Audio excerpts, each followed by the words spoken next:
Hello, hello, hello. How professional was that? Very well done. Very well done. Last week we had that like 3 minutes where the microphone wasn't working. So huge improvement. We're moving forward. We're moving forward. Yar. Hello, everyone, and happy early Halloween. Yar indeed. Yar! You're not to say it. You're a ninja. Oh, right. In fact, where's Kitten Features? Where is Kitten Features? She was supposed to be here doing the show with me. I don't know where she's gone. Sneaky, sneaky. I've been playing a lot of Mortal Kombat with my sister Asland, and this is kind of inspired by that. Also Halloween. Also Halloween. Yeah, yes, that's also Halloween. that's also yes, one of the this things. is just my Wednesday attire. What are you talking about? Please pay special notice to the eye makeup because she spent a long time. Just throwing glitter on. Just throw it on. Pretty much. I mean, there's more around the apartment now than there Makeup is. tips with Lexi. Yes, there's more glitter than there is on my face. Yeah, there's more glitter than there is, sand in the Sahara. But Legend Tinker says, "Woo, costumes and well done on the intro. Thank you very much." Thank you. Thank you all for listening in. We very much appreciate it. Please do share us around on the social medias. Use those hashtags like literature and books and stuff like that because that's the crowd that we're trying to draw in. Yeah. And all you bookworms. Yes. Yeah, all you bookworms. So today we're discussing one of my absolute favorite books. And if you tuned in last week, then you will know I've already gave kind of a wee introduction to that. Yes. It's so shiny. It is. Well, we got it from the library. So, but this is The Halloween Tree by Ray Bradbury. It is an excellent novel to read around this time of the year. I think I enjoyed it more than you did. That would imply that I enjoyed it in some level. Oh no. You're about to see the real pirate versus ninja battle here. So Ray Bradbury, you guys might be more familiar with his work, Fahrenheit 451, I believe it is. And to be honest with you, I'm not a big fan of his, except when he writes about Halloween or Mexico for some reason. There's a short story, You're Next, I think, or Next in Line, that's absolutely excellent as well. So if you read this and you want more, I would very much suggest that. But we'll get into the plot here. There is kind of a plot. There is a plot. It's okay. The things that are most interesting about this book, for me personally, is what the plot is exploring. I think that's the most interesting thing, as well as the poetic nature of Bradbury's writing. It really does feel like you're reading a poem without rhyme and without particular rhythm, but it does feel very poetic, and that's about the best I can say about it. It is a masterpiece of writing. He is a fantastic writer for people who have English literature degrees. Well, and also, if you have an interest in the macabre or in Halloween, it's my favorite holiday. As if you're a friend or family, then you know it's my favorite holiday. They're all friend and family. They're all everybody all in the friend chat and is our family. family. But if you have a special interest in Halloween, this is an excellent novel that tells the story of Halloween, and it tells the story of Halloween throughout different periods of history. And it takes place in this small Illinois town with these 8 boys who are getting ready to go trick-or-treating. They're all dressed up. One of them's a skeleton, one of them's a mummy, one of them's a beggar. This is gargoyle. Written way back in, I think, the 60s, 70s. I think Halloween costumes have evolved. Well, no one's going wrapped up in toilet paper anymore, because toilet paper is like gold now. But so it's this group of trick-or-treaters, these group of boys, but this group of young boys are kind of led by this kid named Pipkin. Pipkin! Help me! And so Pipkin, who is like the leader of the boys, and he's just kind of this atypical puppy tails and snail tails kind of boy, and he hates girls the most. That's actually one of his descriptors. He is the quintessential prepubescent boy. And so obviously he's going to be ruler of Halloween, and all of his friends have gone to his house and they're ready to go trick-or-treating, but he doesn't show up. And we kind of find out through the book that Well, let's not spoil the end just yet. Okay, yeah, we won't spoil it. He seems to be like, so they knock on the door and they get him out, and he's like, yeah, let's do Halloween, and he's not dressed up, which is weird because it's Pipkin. Yeah. I mean, come on. Come on, Pipkin brings it every year. Pipkin is Halloween, and then this year he hasn't brought it. So what's going on here? And they're like, are you not feeling okay, Pipkin? And he's like, no, I'm fine. You guys go ahead. I'll meet you at, and he gives them this really weird, specific address across town. It's this creepy old mansion that's on the other side of town. Most ideal Halloween mansion ever, like with gables and the house itself. The way he describes it feels like a character. Kind of Halloween without gables. What's a gable? Oh, a gable is like 7 gables. Oh, I thought it was the thing underneath a turkey head. No, I think that's a. I don't know what that is. Chat, what is that? Is that a giblet? A giblet? Let us know, chat. Asland in the chat says, Pippin! No, it's Pipkin! Pippin! It's not Lord of the Rings! No, Pippin is a bunny friend that my sister and I have in Iowa. Mm-hmm. But so what was I saying about gables? Yeah, so this house really feels like this individual character in this story. And so they go to this house and like, oh my goodness, and there's this wonderful scene of them walking across the porch and the creaks and the moans of the porch planks and stuff, and they go and they see this Marley knocker, from A Christmas Carol, and it looks really scary, and everything is just Halloweeny about this house. So anyway, they kind of knock on the door, and they're looking for their friend. And this is where they meet Mound Shroud. Now, Mound Shroud is, I don't know, what would you say he is? I think he's the spirit of Halloween. Yeah, he appears to be the spirit of Halloween, or maybe like the ancient god of Samhain or something, right? That's kind of what I felt, is maybe he's the ancient god of Samhain. But we kind of explore that as well. Well, yeah, I would kind of disagree with you there, but I think that's a good point. But anyway, so Mound Shroud comes out, and he's this old man, and he's like very like. He doesn't just come out. They're exploring this mansion, and there's interesting, crazy things. There's a Halloween tree, like a Christmas tree. The Halloween tree, which is of course worthy of mention. Talk about the Halloween tree. It's absolutely covered in pumpkins, like thousands of pumpkins, all massive and with various faces of. There's faces of the boys' costumes. There's faces of every. What it is the allegory for Halloween throughout the ages. So every pumpkin represents a different time, a different Halloween. Each kind of the same, but also different in their own ways. Mm-hmm. So they find this tree, and they also find this pile of bones. Yeah, no, it's a pile of leaves. With the bones sticking out. Oh yes, that's right. The trick. So one of them falls into this pile of leaves, and they're all laughing like, haha, this is hilarious. I don't know why there's a pile of leaves inside, mind you, now that I think about it. It's outside next to the Halloween tree. I was just thinking about, that makes more sense. I thought it was like a Christmas tree that they brought inside and they decorated for Halloween. I don't know. It's a very, you can kind of understand where Pirate Ken kind of got lost a little bit, because it is such a novel that is so heavy with allegory, you kind of lose sense of the place. It's also a children's book, so I don't have much in the way of excuse. Well, it's one of those like children's books. That's the reason I think that kickstarted so many therapy sessions. Oh yeah.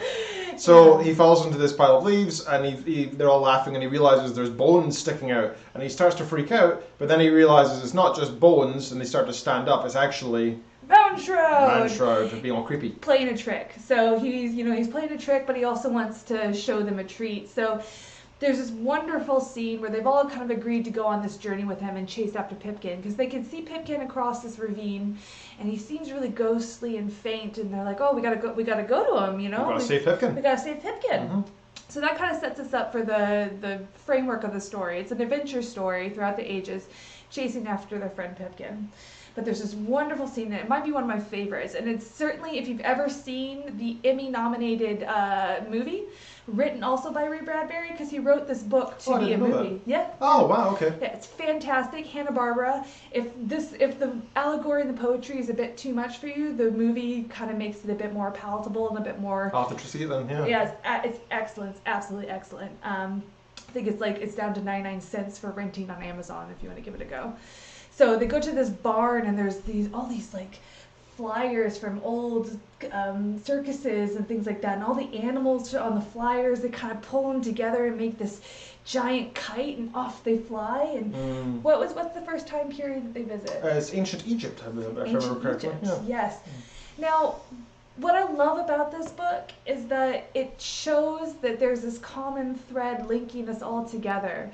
You know, no matter what language we speak, no matter what time period we're born in, no matter how we celebrate our holidays, we are still human. We're still connected by death, by life and by death. Everyone faces it. It's not grim if you say it. Well, okay, by death. That's not grim. I think grim actually does mean death. Okay, so yeah, maybe it is pretty grim. But that's what I think is so beautiful about this book, is that it really, you know, it's this kinship that we all have in death. And different civilizations do different celebrations. So the ancient ancient Egyptians, they made mummies, but they also left food out of the houses. It's for the spirits, and that's kind of where we got trick or treating from. Yeah, possibly. I think I enjoyed that aspect. I think it was a good way of exploring. You know, it's a good story and plot line for a children's book as well. Is look at all these fun places we're going, right? That's kind of the way I felt about it mostly. Well, a lot of it's in tombs and stuff. Yeah, but it's also them flying around on a kite to interesting new places, right? I have to say, yeah. But the one thing that kind of rubbed me the wrong way, I guess, which I might be wrong with, I don't know. I didn't like the fact that there was a line that I think specifically stated, I'm not saying verbatim, but it was something very closely to all cultures have a form of Halloween. And I didn't know how I felt about that because, for example, they talk about the Day of the Dead. And that is actually a celebration of those who have passed. It's like a memorial day, right, in many ways. But that's what Halloween is. See, Halloween gets lost. No, we get lost in all of the costumes and the parties and things like that. Halloween is when summer dies and the harvest is beginning, and it's when the world itself is in its death throes before winter. It was interesting when he pointed out that at one point in the past, that was counted as the end of the year. Halloween was the end of the year. The new year, yeah. And ancient... was it ancient? I have no idea. Ancient, England, maybe? England, that's right, yeah. So the Egyptians, but all these kind of civilizations, they're not afraid of it. They're not afraid of death. So we go through ancient Egypt, we go through the Druids, the Celtic Druids in England, which was fascinating. The witch hunts of England as well. Yep, and we go to Mexico. To Mexico, which is my favorite one. We also go to Notre Dame in Paris, and talk about all the gargoyles, and it's just, I don't know, I just think it's beautiful. And the Day of the Dead one is the one that really hits home for me.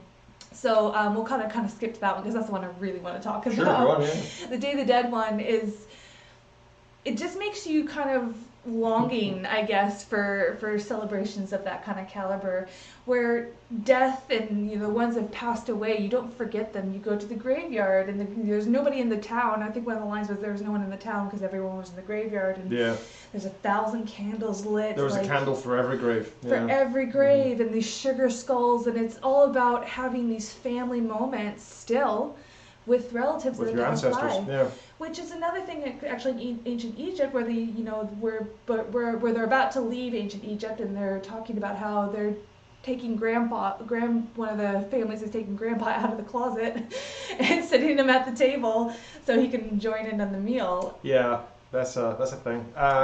Thankfully, they didn't go to Ghana. You know that meme, the popular meme that's going around? No. So the way that the people of Ghana like to celebrate people's life upon death is they have literally a celebration of that. So instead of a funeral, they'll have a celebration of life. And there's a very popular meme that's been getting shared around for the past year and a half, 2 years, of 6 guys with a coffin on their shoulders, and they're dancing along. And as you can imagine, jumping up and down when you have a coffin on your back, there's a high likely chance of it falling off. And that's like in New Orleans. Yes, that's where I believe that's where it comes from. Is from Ghana over to New Orleans, right? Yeah, where they have like the loud bands and and everything. I just love that. I think it's a pretty beautiful celebration. It's just I don't know how I would feel about my corpse being thrown around at a party, accidentally or whatever. But still, you're not a big fan of parties even when you're living. True. That's true. Just take you out of the closet to have a quiet cup of tea. That's what we'll do. Indeed. But I mean, so we go to ancient Egypt and we're chasing Pipkin, and Mountrout is kind of cryptically explaining, the meaning of life and death and all these celebrations and what they mean and what it means in our modern time, like with the leaving of the treats out and, what it means to dress up as a mummy. And then we go to Old England, and that one is the scariest one. I think that's scary, where a giant hooded Samhain with his giant scythe. Yep. Just mowing down the sinners, and all the sinners, and this is an actual belief that they used to believe that sinners would change into, after you're dead, you would change into tiny little cows and little centipedes and spiders. And actually, I'm Wiccan, and one of our beliefs is that spiders are actually souls of the dead. So it's interesting to see that still kind of, be used explored in modern times, where I think I had no idea that that's where that came from. But so what the Druids would do is they would sacrifice cats and other animals. She hates Druids now. She hates them. Not a fan. Copy. No. You're out, Copy. Yep, sorry. Yep, sorry. But they would sacrifice the cats to be like, please release these, little miniature cow sinners to heaven. So, humans are weird. Yeah, We're we are very weird. strange. We come up with some odd, we can't really mock it when you consider. I'm not going to go into that. We do weird things to this day, I think. In many religions and cultures. I mean, we've all been on the internet, so yes. It's very strange. I want to point out a couple things in the chat. So first of all, Aslan earlier on when we were chatting started saying things relating to the chat that out of context are hilarious. She said, Giblet, Iowa, Ken, gobble gobble. So, thank you for that input. See, Aslan, that's why we don't let you out of the house without a carer. Lantis says as well, referring to the price of the book on Amazon, 99 cents. That's like $20 a Canadian. That's funny. And Beck says, Halloween has become so broad when you really think about it. Plus, a lot of major holidays are a combination of many other religious experiences. In fact, I'd say most religions these days are combinations of previous ones. Very astute point, Beck. Yes, very much so. Yeah. Copy also says, I'm not Copy the Druid anymore. I'm Lantis Greyfield the Frost Wizard. I am so sorry to I'm glad. Well, to misclassed you. Yes. We'll let all the cats know that Copy, you can be around Copy. They're safe, again. yeah. It's good because she does love cats. Well, anyway. Who doesn't? So we're in Old England. They go to this adventure, they explore all these various places, and you said the most grim place for you thought was England. Yes. For me, I felt the most grim part of the book was the very end, when we get to the end of the plot line, right? Oh, yes, the deal. Yes, the deal. So, Pipkin... so Pipkin is... We don't really get the full story as to why. It's just sort of alluded to. But his ghostly form, it seems to be that for whatever reason, he was taken from life. As in, he is no longer with us. Mm-hmm. He is one of these ancestors of which we speak. Which is really interesting because throughout the whole story, that's one of the key themes, is that they see versions of themselves in the past that are either extremely similar to or actually reincarnations or past reincarnations of themselves. So in ancient Egypt, really heavy stuff for a kid's book. Yeah, and in ancient Egypt, they saw people who looked really similar to themselves, who were having a good time and taking part in the celebrations, and then they themselves are experiencing this at the same time, and it's kind of an outer body experience almost. So Pipkin was sort of ethereal at the beginning of the book. He was sort of disappearing when I crossed the canyon area. And towards the end of the book, we kind of find out why, to an extent. There's a deal that must be struck in order for Pipkin to continue. And the problem is, Pipkin is loved, absolutely beloved by this group. He is their leader, he is their favorite person. Halloween wouldn't exist without them. The best boy ever that ever lived. Yes. And so they're offered the following deal. Well, I thought it was an interesting point you say with Pipkin's kind of ghostly form. Is just a side note here is that during Samhain, the veil. Sorry. Well, okay. Yeah, there's different ways of saying it, but we can call it Samhain. During Samhain, the veil is very thin, so that is probably one of the only times of the year where a ghost would be able to kind of make contact.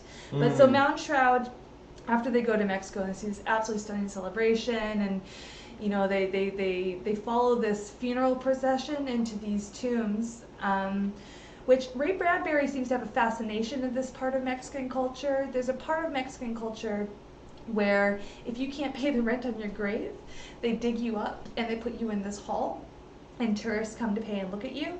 And it just seems like your insides out, and I don't know. I don't know. A lot of dignity in it. You're not really there to feel the embarrassment, are you? I mean, you're not really going to notice. And hey, if in death you can make some money for your community, that doesn't sound like a terrible thing to me. I mean, it's a bit weird, a bit macabre, probably not very good for spread of disease. I think there was a problem with people breaking bits off as well, and that was kind of like a thing. But anyway. Again, people are weird. So we end up in one of these halls, which is actually features in the short story I was telling you about. Was it You're Next, or Next in Line, which is very, very good and definitely written for adults. Yes. So anyway, so Mountain Shroud is there, and he hands the boys a candy skull that has Pipkin's name on it. And he says, Pipkin's going to die, basically, unless you give up a year of your life each. And there's 8 boys, so a year each. And they kind of think about it, and they agree. The thinking is really not really there, though, because they don't really think about it. They just say, They're children. Well, Mantra did give them a little bit of insight into the future. They said, well, it's only a year, so you'll still have many years left. So because the problem with that kind of deal is, I've said in the past that if I was asked to cut a year off the end of my life to give to my dogs, for example, of course I would do it. Absolutely. But then how cruel a deal would that be if it turned out that you only had 6 months left? Then you wouldn't get to spend any time with your dog. Well, I think Mountain Shroud, while a very kind of sinister figure and kind of mercurial and cryptic, that was the treat, I think. He does give a very fair and balanced. He says, you might live to your 80, and that's a grand age to live towards. But just remember, boys, that one time there will be a day when you want one more day of sunshine, one more moment of joy, and you will not have that. I will come for you. And that's pretty heavy stuff for a children's book. For 8-year-olds, yeah. Yeah, to really contemplate this concept of death is a really tough thing for anybody of any age. And I think as children, we often have I think there's a reason that parents choose goldfish and such as a first pet, to slowly introduce that concept. The idea of mortality. Yeah. But that's what Halloween is. It is it's one day a year where we face our own mortality, where we face the mysteries of what might lie beyond the grave, and we really come. For me, it's a day of being grateful, of being happy that we have another year, that there's more moments to your life, and also being a little bit excited for what happens after we die, and having that mystery in your life. So I just think that this book, it is Halloween. For me, it is absolutely Halloween, 110%. That's if Halloween were a book, it would be The Halloween Tree. It is good that it explores a variety of cultures and other people's views of what Halloween is and the version of celebration.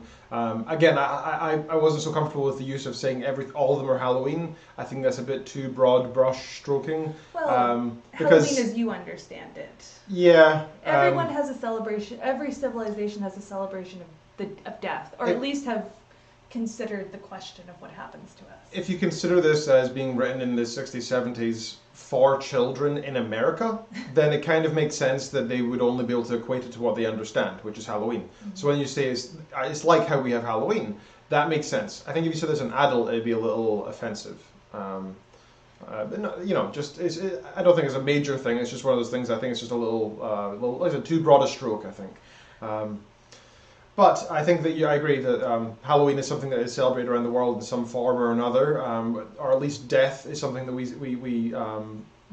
think back on, be it through ancestors, be it through literally celebrating funerals. For me personally, Halloween isn't something that's about death. For me, it's I enjoy the gimmicky side of Halloween. It's about dressing up like a pirate and having lots of rum nearby. Do you know why we wear costumes? It's to scare off the it's to spirits. Confuse the spirits. Mm-hmm. Yeah, and people used to always also put tar on their door as well. That was put in the novel to catch the spirits. And it's very nice that they use doors, because if they used walls, all those people would be screwed. Bit of an assumption, isn't it? It's a bit of a big assumption there that they use. What if don't leave your window open? Scientists. Don't leave your window open. He's too logical for this book. I have to say, though, reading The Halloween Tree as a child and reading The Halloween Tree as an adult, completely different experience. As a child, I remember, I still have that unmitigated joy in reveling in my favorite holiday, and seeing the links and stuff. And for me, it was more about, when I was a child reading, it was more about like this adventure story. They're going through all the history. As an adult, I start to realize that it's more about how we as humans deal with mortality, deal with our own demise, our own inevitable demise. And I think it's a truth of anything that you're trying to educate children with. If you tell them this is educational, they will not be interested. If you wrap up in an interesting story where they fly around on a magical kite, they're going to be into it, right? Yeah, absolutely. I think it's a wisdom from the ages that's the best way to teach children, and I think for its purpose it was very good, right? It's not written for me; it's written for children. It's written for American children in that age. To give them an introduction to mortality and various other cultures. And for that purpose, I applaud it. I think it was fantastic. I disagree with you. Okay. For my own personal enjoyment, like I said, it was a little too poetic for me. I felt like the story was rather lackluster. There was a lot of traveling without much depth. The discussion on actual, ideologies and such was interesting, and culture, that was fine. But overall, the actual plot of what's happening is rather confusing. Also, why are there 8 characters? That is way too many for a set of boys you're immediately introduced to. Can you remember them all? I can't remember 3 of them. Tom, Henry, Hank, JJ, what was it? Was it David Braun? So she got 3. Yeah, I got 3. She got 3. Pipkin. It was 8 boys and Pipkin. Okay, we watched the movie. There's only 4. And that's the way it should be, because there's no, characters are very good in a book if they're used and unique and memorable, but the fact that almost all of them were just generic boyfriend, it's not useful. But they needed that amount of characters. You know why? Because that was how old Pipkin was, and that was how many years they needed to get back to him. Oh, okay. I assumed it was like a year of your life is worth 3 for him or something, and then it was 8 times 3, and everybody was going to walk away with 24. Then Pipkin was going to walk away with 24 extra years. I didn't really think anything more about it. I just imagined there was some magical multiplication going on. It's because the years of his life were being taken, and they needed to take them from somewhere. There you go. So we still don't know why Pipkin perished or died. It was his appendix. But I thought that was just how it was explained at the end. He was in the hospital, and he got ill with his appendix. It's really not touched on, but there's something to do with the appendix, something to do with the hospital. And then they mentioned it, but I thought that was like the non-magical explanation. Yeah, it was a non-magical explanation. Yeah, but I thought that was that's not what actually happened. That's just what happened in post for the adults to see, right? It's just the vehicle for the story. Yeah. It's just the vehicle for this. You're so funny. But why did they have to give him years then? What magical reason was he taken away? Why was his spirit form there and all this? That's what I'm curious about. And I get it. It's supposed to be a story and an idea, not an actual plot, right? And that annoys me greatly. But so be it. So, rating compare. Actually, one more thing we should probably talk about. Actually, I listened to the audiobook. And that's right. And I read the book, which I have to say, if you are going to read the book, this one with the illustrations by Chris Grimley. Let me see if I can show these on stream. Can I? Briefly, just don't do it for long. Okay. And don't show them all. Right. So I don't know if we can kind of see that. Not really. It's lovely. It's pretty. The illustrations are absolutely stunning. So if you have a choice, there is the original novel, and then there's this one with the illustrations in it. Go for this one. It just adds to the story. It makes it much more vibrant. And I think this Chris Grimley guy, he's great. You have to look him up. The audiobook. Okay, first of all, the reason at the very start of the episode we were shouting Pipkin, help! Is because driven me crazy. There was a scene in chapter 2 or something near the beginning where Pipkin is, in one of these ancient Egypt or something, and he's in a tomb and far away, so you can't really hear him, but they can see him. So Pipkin was going, help me. And then all the boys were going, Pipkin. This repeated 16 times. I swear, throughout that chapter, just help me. There is a lot of help me in a lot of Pipkin and a lot of faint calling across the eons of time. Yeah, like I get it. Like fine, when you're reading it, it's not as irritating. But in an audiobook, especially since the guy was imitating their voices, that would drive me bonkers. It was these screechy kid voices. It was pretty irritating. And the other issue is that Mountshroud repeatedly whispered. And unlike every other narrator I've listened to, and I've listened to like 100 audiobooks in the past 2 years, every other narrator, when it says whispers, just speaks like this. So it's still obvious that you're talking, but it still kind of sounds like whisper. Whereas this narrator went, which is useless.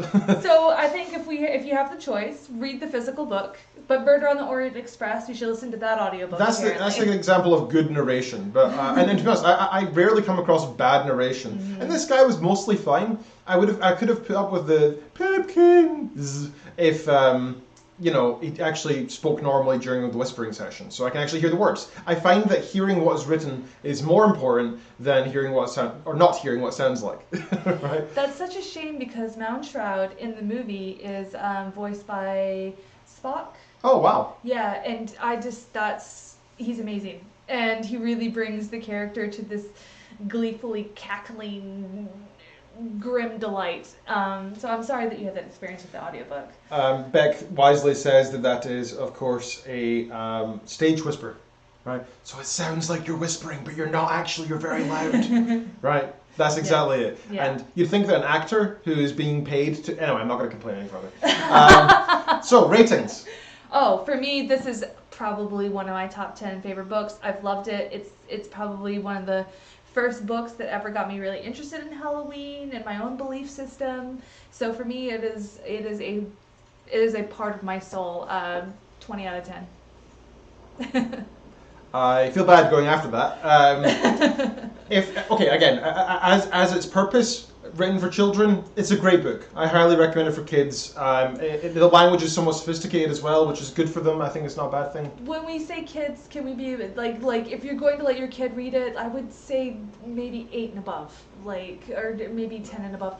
Death is something that can come at any age, but there are some scary scenes that I remember scaring me. There is, but discussions on death that comes from this book are important at any age. I would say this could be read at any age. And this is why we're not having children.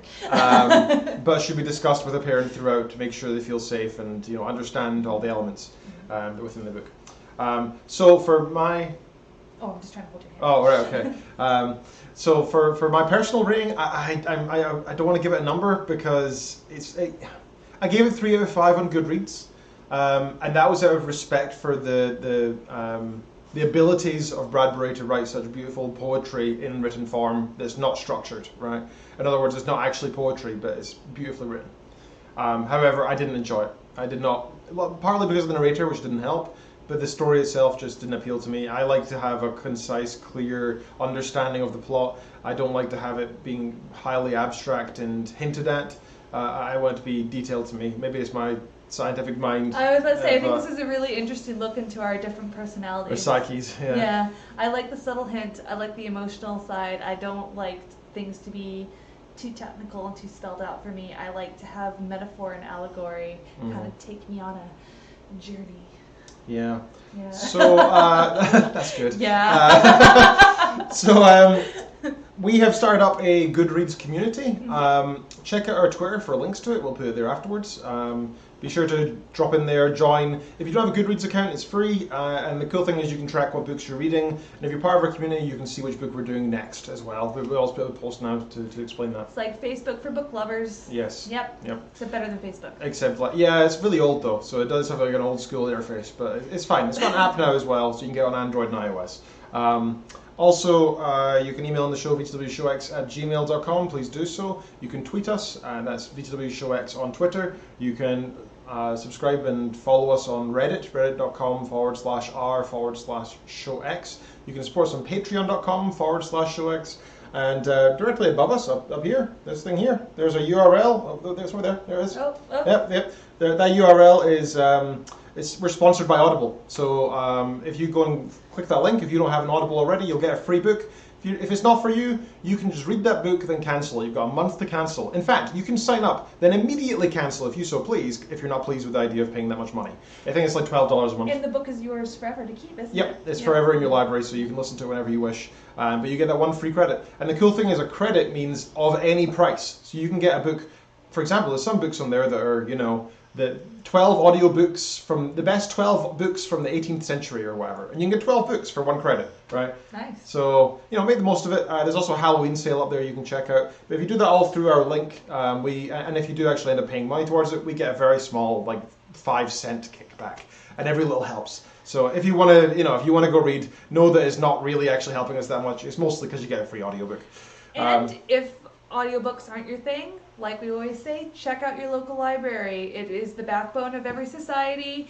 Absolutely. It is probably one of the most important services that society offers. So please go check out your local library. I would suggest that you read this rather than listen to it, just to get the full effect. But I just want to say happy Halloween to all of our listeners. Thank you so much for joining us here today. You know that the world and the internet is very large and vast, so thank you for choosing to spend your time with us. I was trying to find our next audiobook, but I can't remember the name of it. So Graham suggested it. Oh, that's right. Yes, one of our listeners. Our listeners, yes. So we'll push that on our social videos. Yes, sorry. Yeah, we'll keep your eyes posted. Yeah, okay. We'll let you know. So thank you very much for tuning in. We will be back next week. We're also going to be live this Saturday. We're going to be doing a Halloween walk. So we're going to go over to the graveyard. Well, it's not going to be so much a Halloween walk. Yeah, we're going to go to the graveyard and have a Halloween picnic. You are obsessed with this Halloween walk idea. I'm not walking. I'm walking to the graveyard and then sitting down. So we're going to go. We're going to read scary stories, and we would love it if you joined us. And hopefully, okay, well, that's happening. Hopefully, the only spirits that we see are the ones in Ken's class. So be sure to join in. We'll be doing ghost stories and, just having a good time. We'll be live on Twitch. We'll have the comments there as well. So, you can participate and tell us that there's something in the woods behind us and freak us out. Or if you have any ghost stories you'd like for us to read out loud, please send them in to us. It's btwshowx@gmail.com. Please send them in. We would love that. Put the subject line story or something. Yeah, so we know what it is. story. Yeah. Yes. We very much appreciate that. Okay, you've been listening to our new named show. Where are my pros at? Where are my pros at? Where are they? Yeah, because there's copyright issues with other ones. So thankfully, this is a cooler name anyway. Yeah, so we like this one better. Jeez. Yeah. So we will be back on Saturday. We've got our normal show on Sunday. We'll be back next week. We'll let you know what book we're reading then. Thank you very much for tuning in. Happy Halloween. Happy Halloween. Bye. Bye. Are we good?